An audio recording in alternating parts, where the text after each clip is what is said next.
son remained calm as the judge read the sentence, death by execution.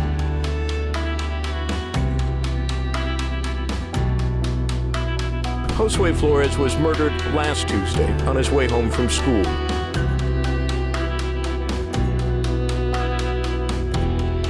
The men confessed to shooting the teen execution style. There was some satanic type activity taking place.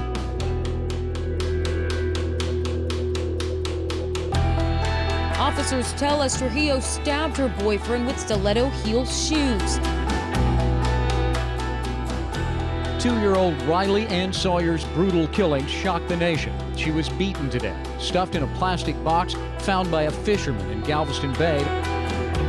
Former NFL player Antonio Armstrong Sr. and his wife, Dawn Armstrong, were murdered. We, the jury, find the defendant, Antonio Armstrong Jr., guilty.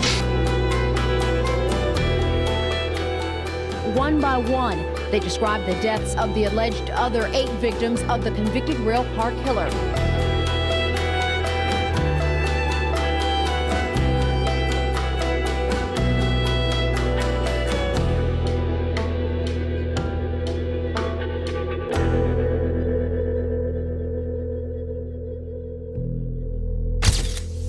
You see things in this job that, unfortunately, you witness man's inhumanity to man. And there's no way some of it ain't gonna rub off on you or gonna stick to you. And this one stuck to me, pretty much because it was a child. And it was our job to protect her. And we felt like that we hadn't accomplished our job, that we had let her down.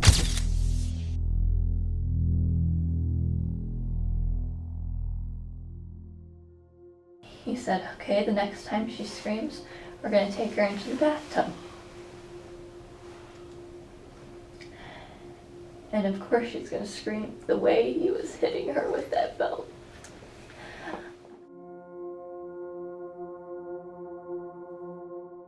She wanted us to find her. God wanted us to find her. The universe wanted us to find her, whoever. And they wanted to make sure that the people that did that to her couldn't do it to anybody else. And the last words that Riley said was, I love you, Mom. I love you, Mommy. That's a quote from the mother. Excuse me.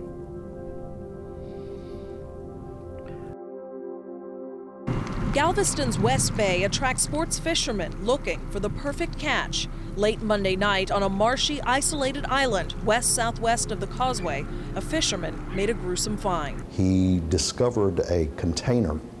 He checked the container and found what he believed to be a body. Investigators say preliminary autopsy results reveal the body is that of a 2 to 5-year-old white female, 32 to 34 inches tall, weighing 25 to 30 pounds.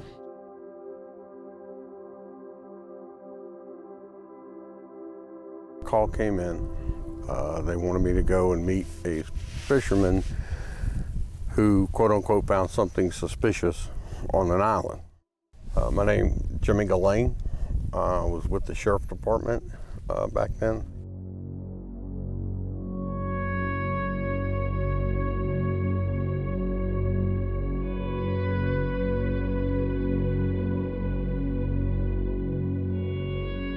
They told me he believes he found a body. I said, okay, I'll check en route. We met the fisherman at his house. He was gracious enough to put us in his boat and bring us back to where he had found. Well, it was dark. It wasn't cold. It was maybe in the high 40s, 48, 49. It was a clear night.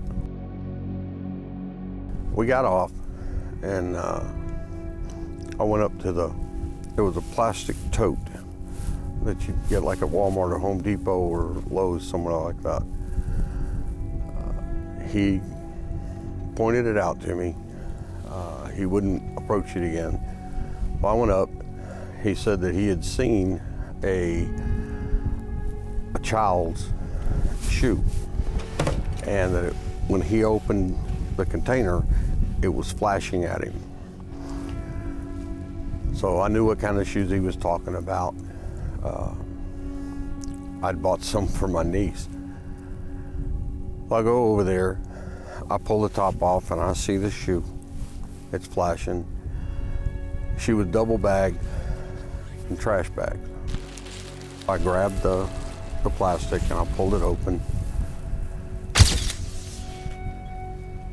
and it was the rest of her leg. So we immediately backed out, closed it, and called for ID and CID, Marine Division, because they had to get a boat and water to bring our people out.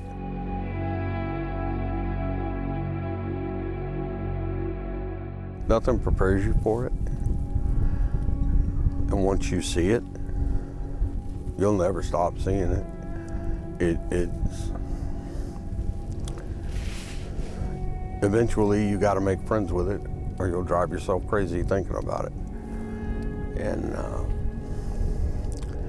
tell you what, that was the coldest, quietest night I'd ever spent on the water out here.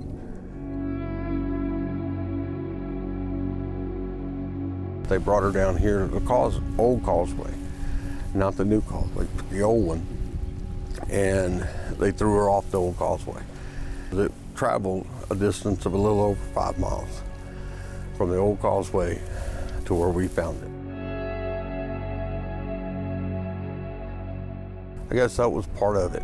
They threw her away like a piece of garbage. That she didn't mean anything to them, any more to even the mother, than to throw your child away like in a trash bag and stuff her body in that tote. It was a light blue tote. I won't buy one to this day, but how you could do that, how a person could do that, is just beyond me. So I don't think I'll ever have an answer to that question.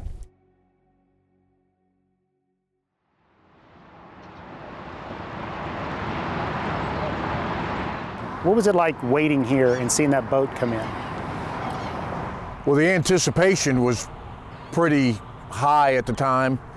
We had preliminary information as to what it was, but it wasn't until they started coming up that we realized that we did have a child. And it was like, oh my God, here we go. Here's another one, another child case. Lieutenant Tommy Hanson, Galveston County Sheriff's Office, and I was the lieutenant in CID working with Mike on this case. My name is Michael Berry, was a sergeant at the time in CID. We named her Baby Grace from that night. But it was important she had a name that night. To us it was, yes. You'll see when we get to the office, everything surrounding this investigation was surrounded by the term Baby Grace. So it gave the child a reality to it by having a real name versus Jane Doe.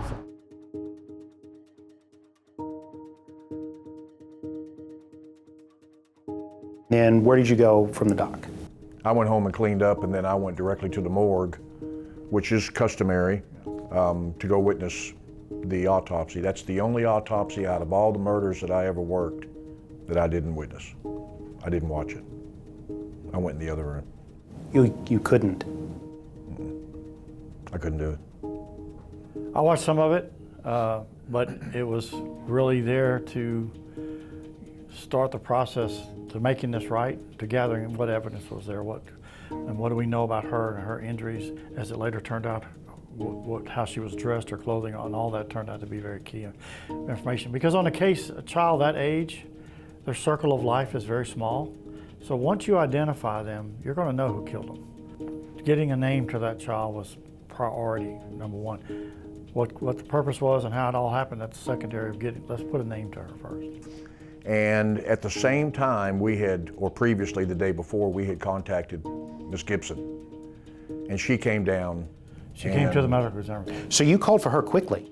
The reason for reaching out her so quickly to Lois to do the drawing was, like the clothing, we couldn't take actual photographs and put those on television because they'd been on this child who had decomposed so badly. So we knew that we just needed to get a replica of them as quickly as possible, and if there's anybody in the world that can do it, it was Lois Gibson.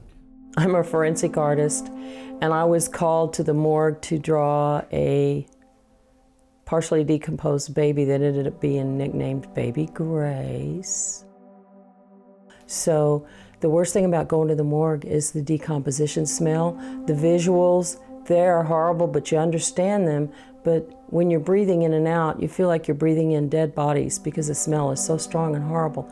So if you smoke a cigar, I'm completely anti-smoking, but I smoke a fat cigar, pull it in my mouth, out my nose, it kills 85% of your smell. It's very merciful. So I had the big fat cigar, I was finishing up, I drove up, and one of the homicide guys was outside the morgue with his cigar going.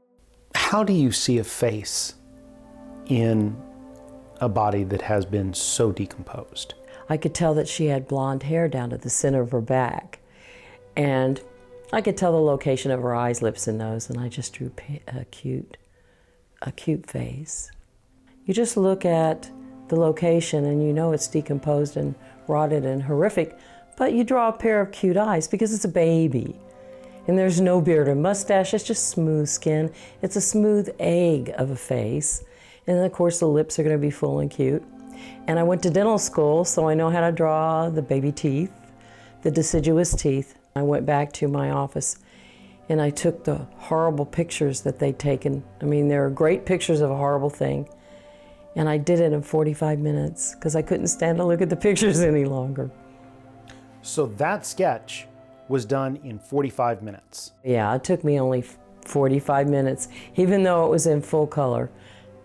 That was all I could really stand to look at the pictures.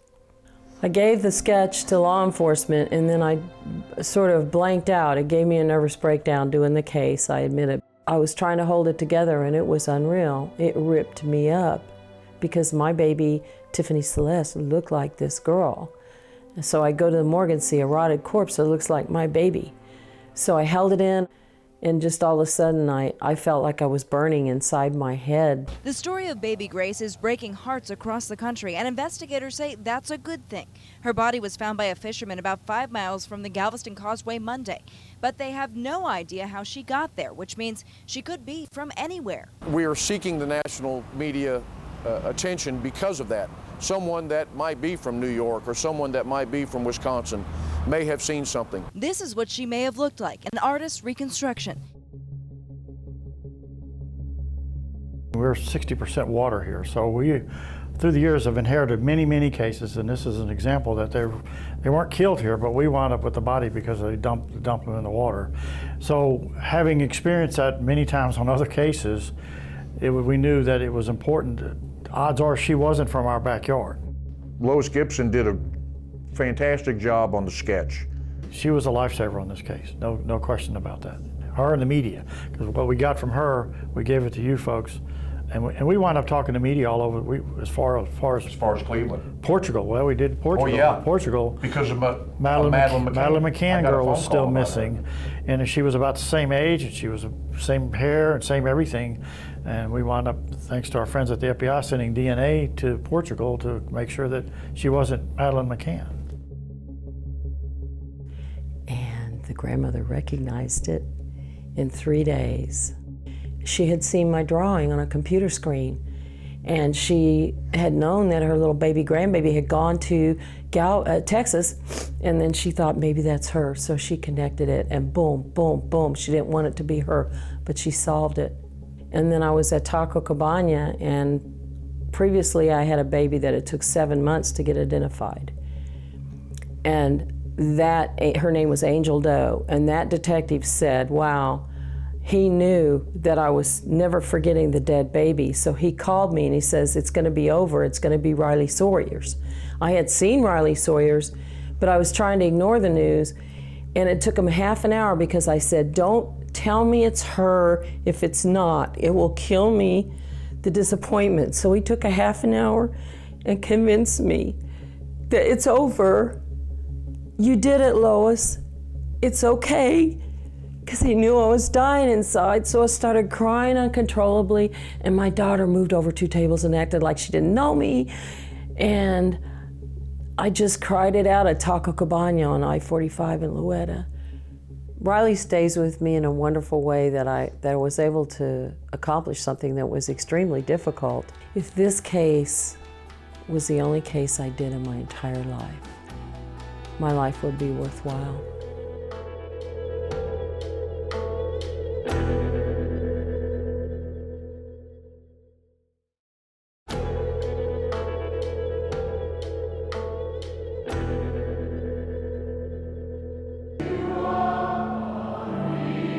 Hundreds of people gathered today in Ohio to say goodbye to 2-year-old Riley Ann Sawyers. They gathered at St. Bede, the Venerable Catholic Church in Mentor, just outside of Cleveland. Those who spoke at the funeral took comfort that she is now in heaven and that her story touched many people around the world. It's hard for us to let her go, so innocent and so small. She did not get to live her life so soon you came to call. We know that you were with her and she was not alone. You saw that she was hurting and chose to take her home.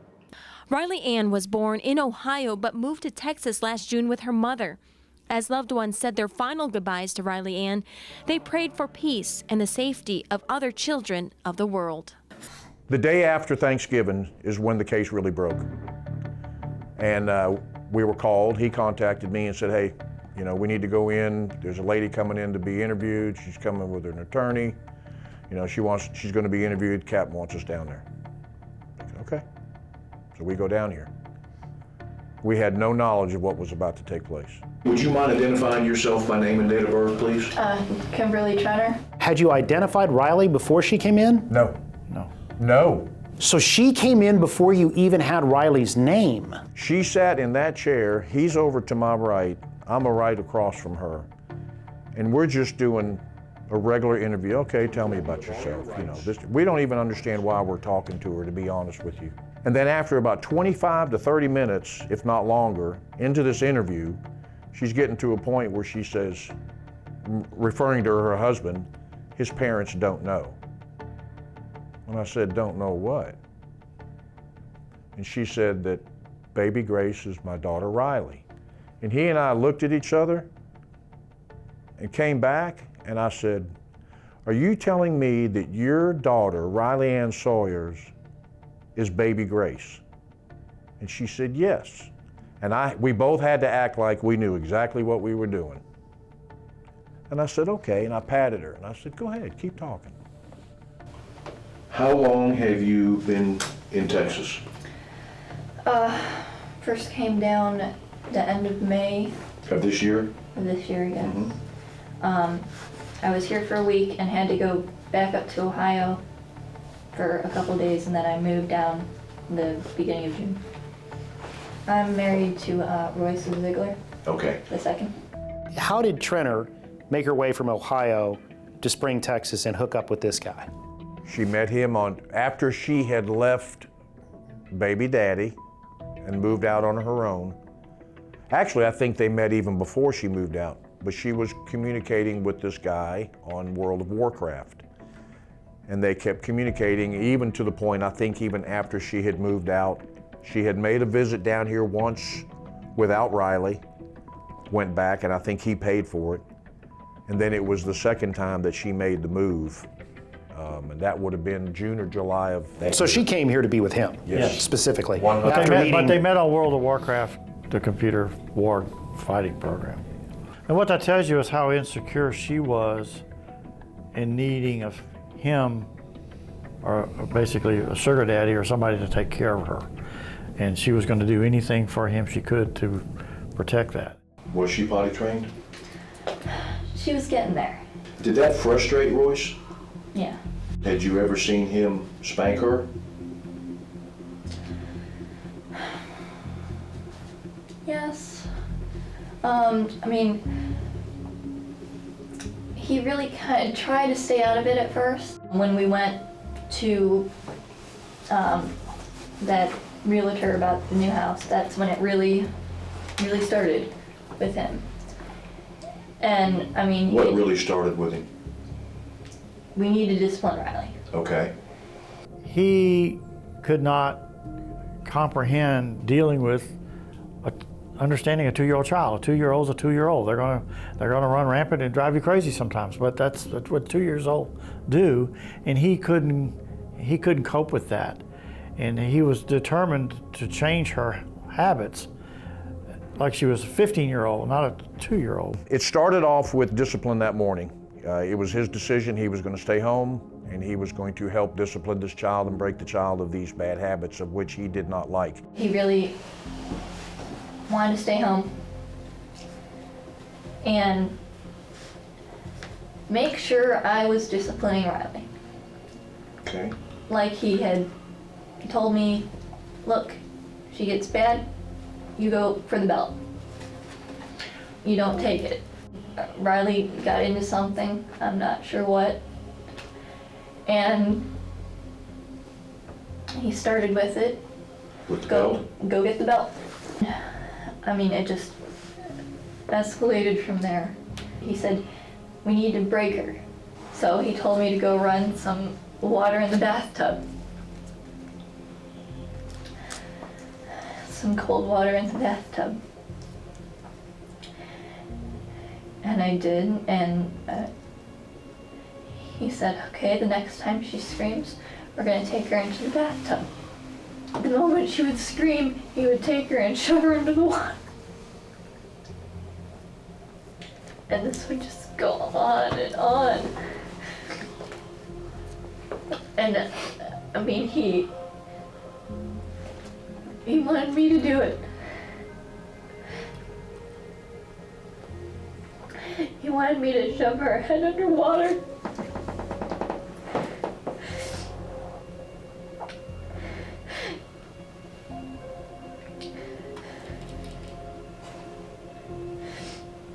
And I found myself doing that and hitting her with the belt.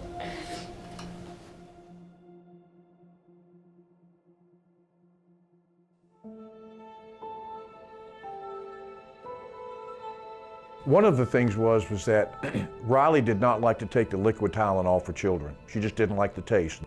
They held her down in the bathtub underwater, trying to get her to take the Tylenol, to teach her to take it. And finally, this is a quote by the mother, Riley was reaching up, please just give it to me. I'll take it.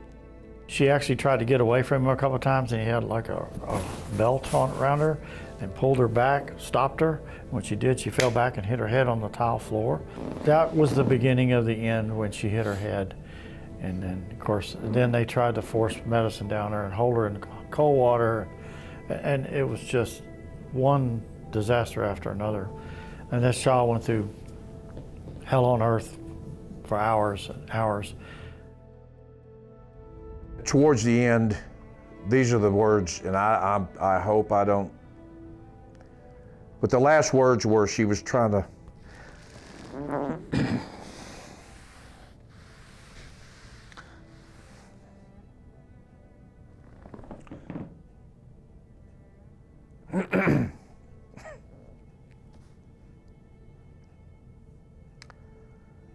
I've worked a lot of homicides.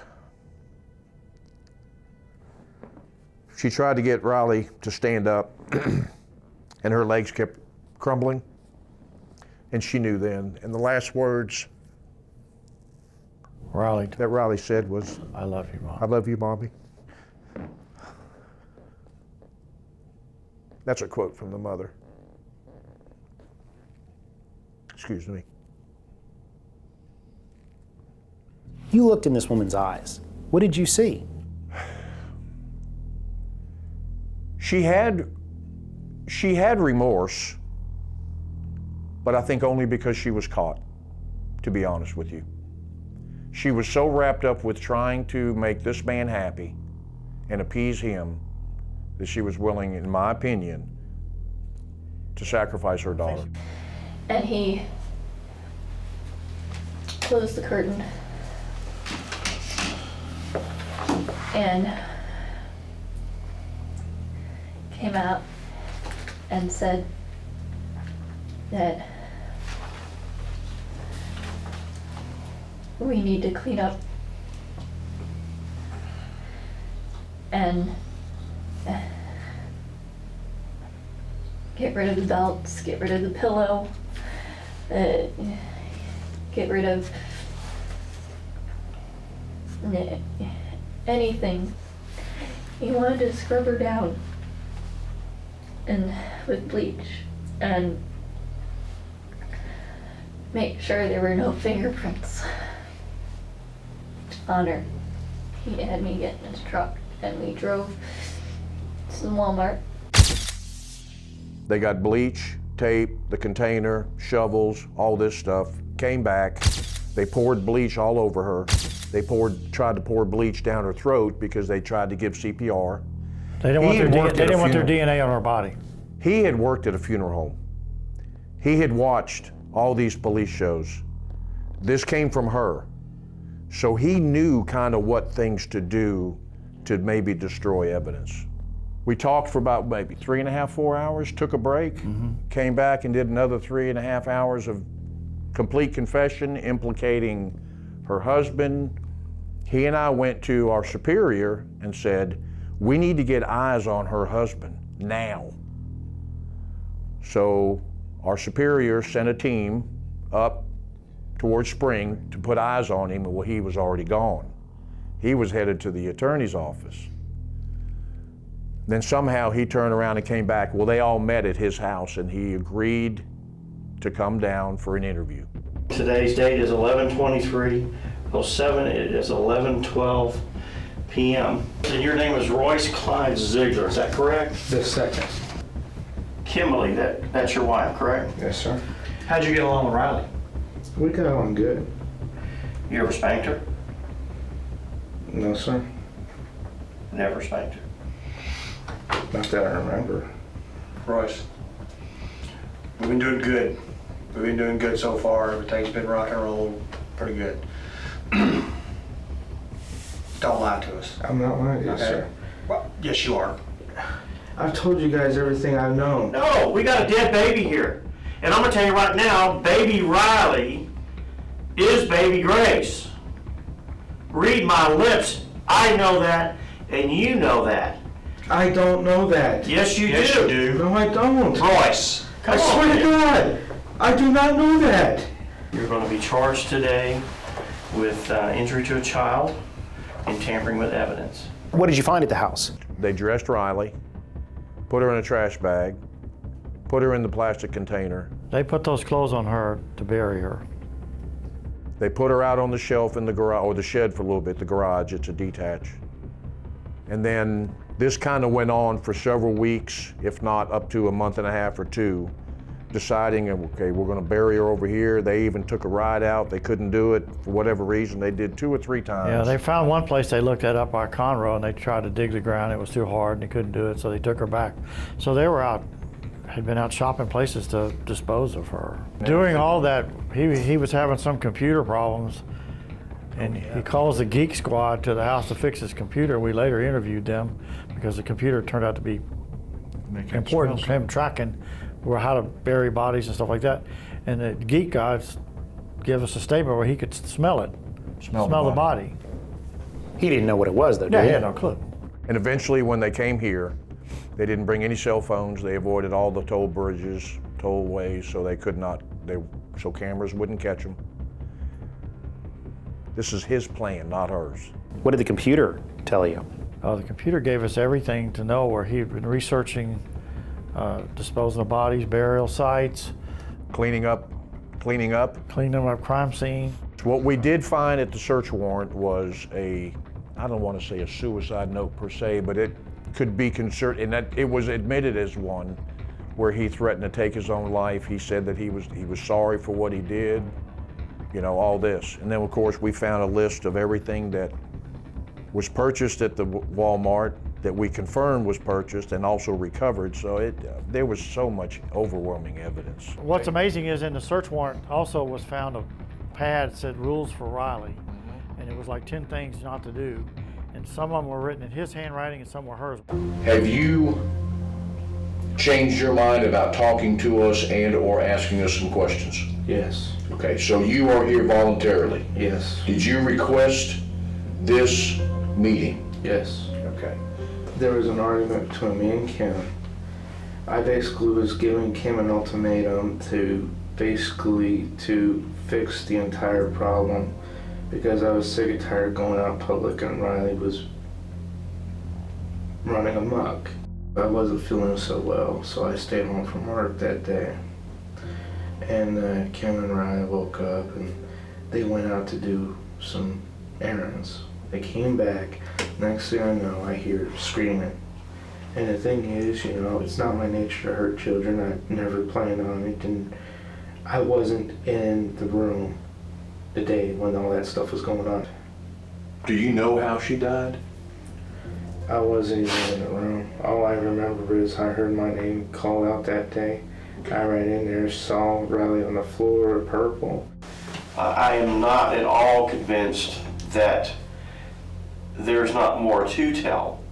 And the reason I say that is because there's been a number of times in the interview today when we have reached, you have good memory to a lot of things, but when we reach something that's critical or crucial moment, well, I don't remember, I blacked out.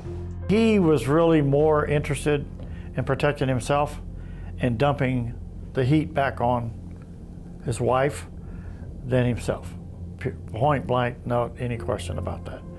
It was all about protecting me, and you know, I didn't do this and she did it, and it was all about him. Typical murder suspect, to be honest. When they're going to give a confession, they're going to tell you the truth, but they're also going to minimize their involvement to make them look good. Do you have anything that you would like to add to this interview, Royce, that number one, either we have failed to ask you, or two, you would like to volunteer? That's as much as I can remember. If I remember more, I'll come to you. What did you find when you went to Ohio? The first time I went there, I spent basically a week there, 5 days, and interviewing family members. The grandmother, the biological father, uncles and aunts. I didn't find anything that was really negative towards Trenner, the mother.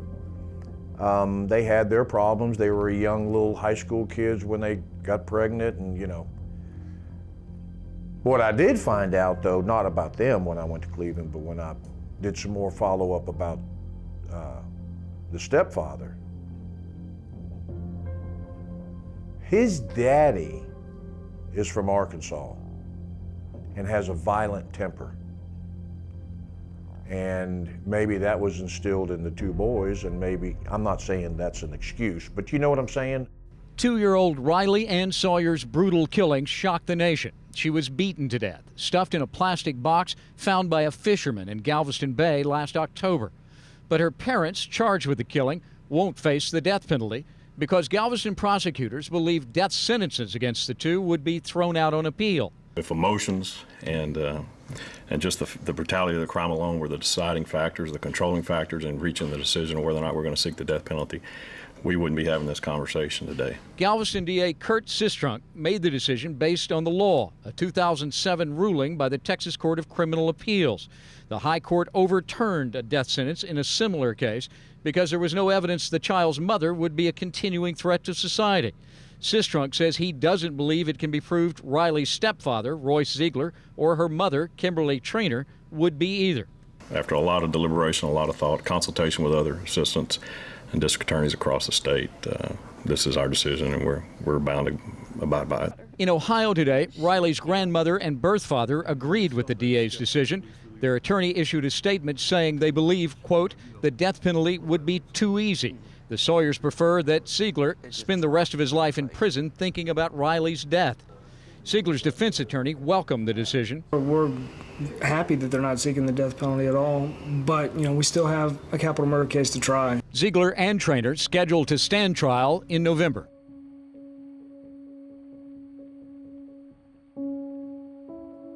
Millions of people across this country took her into their heart. And there wasn't a day go by, not a day go by for me for years, and even to this day, people will ask you, how do you deal with that? How do you work those cases? How do you do it? And you know, you just have to thank God for your family and your agency that let you do your job.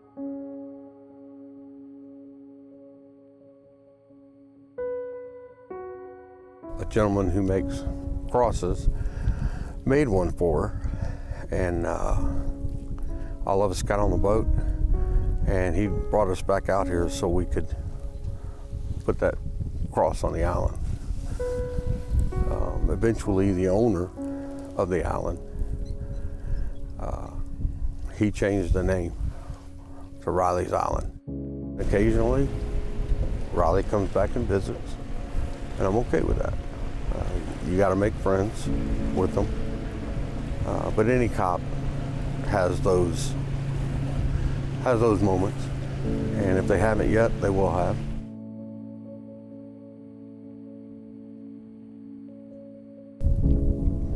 We promised her that night, while we were waiting, that we would find out who did it, and we would take her home. We were her pallbearers at her funeral, and that brought some closure. Not completely, but it brought some.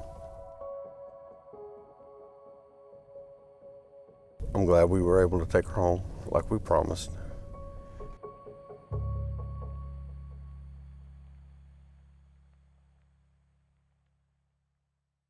Kimberly Trenner and Royce Siegler were both convicted of capital murder and both sentenced to life in prison without parole.